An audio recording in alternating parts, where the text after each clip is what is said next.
نوح علیہ السلام کی آمد سے پہلے پوری دنیا میں بت پرستی عام ہو چکی تھی۔ آپ کے زمانے میں ود، سعاد، یعوث، یعوق اور نصر کی پوجا ہو رہی تھی۔ آپ نے اپنی قوم کو پرستی سے روکا اور ایک اللہ کی بندگی کی دعوت دی۔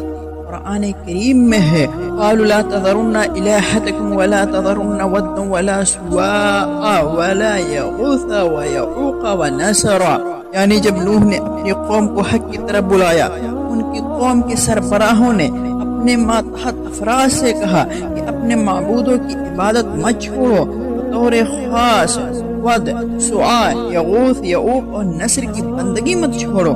حضرت نوح مسلسل تبلیغ کر رہے تھے، لیکن آپ کی قوم کے افراد دعوت توحید کو قبول کرنے کے بجائے کفر و شرک ہی پر مصر رہے۔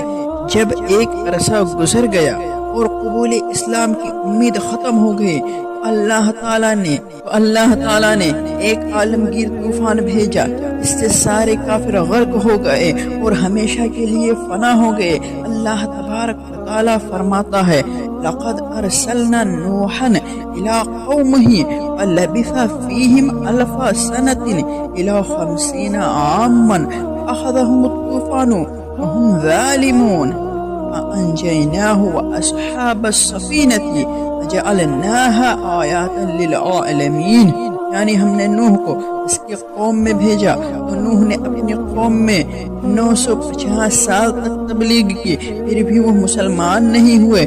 ان ظالموں پر طوفان آیا تو ہم نے نوح اور کشتی والوں کو بچا لیا اور اسے سارے جہانوں کے لیے نشانی بنا دیا۔ تفسیر کی کتابوں میں ہے کہ حضرت نوح علیہ السلام کے بعد سے لے کر عہد رسالت مآب تک ہر دور میں ان بتوں کی پوجا ہو رہی تھی۔ حضرت ابن عباس رضی اللہ تعالی عنہما سے مروی ہے، جس کا ترجمہ اور حاصل یہ ہے کہ حضرت نوح علیہ السلام کے دور میں جن بتوں کی پوجا ہو رہی تھی، بعد کے ادوار میں بھی ان بتوں کی پوجا ہوتی رہی۔ ود بنی کلب کا بت تھا جو مقام تومت الجندل میں تھا۔ سعاد بنو حذیل کا بت تھا۔ یغوث پہلے مراد کا بت تھا، پھر بنو غطیف کا بت بنا جو سبا کے علاقے جوف میں تھا۔ یعوق ہمدان کا بت تھا۔ نصر آل ذوالکلا حمیر کا بت تھا۔ یہ سارے افراد حضرت نوح کے زمانے کے صالحین سے تھے۔ جب افراد کا انتقال ہو گیا تو شیطان نے لوگوں کے دلوں میں وسوسہ ڈالا، ان کے مجسمے بنا کر اپنی مجلسوں میں نصب کرو۔ لوگوں نے شیطانی مشوروں پر عمل کیا، ان کے مجسمے بنا کر نصب کر دیے۔ مجسمے بنانے والے دنیا سے چلے گئے اور بعد میں آنے والے ان کی عبادت کرنے لگے۔ اس طرح ان پانچوں کی بندگی کا منحوس طریقہ رواج پا گیا۔ شیطان کی پیروی کا انجام ایسا ہی ہوتا ہے۔ الیعوذ باللہ۔ لوگ کہتے ہیں صالحین کی محبت میں غلو انسان کو کفر و شرک کی دہلیز پر پہنچا دیتا ہے۔ بلا شبہ محبت انسان کو اندھا بنا دیتی ہے اور غلو کسی بھی معاملے میں درست نہیں ہے۔ لیکن یہاں بت پرستی کا سبب صرف غلو نہیں بلکہ شیطان کی پیروی بھی ہے۔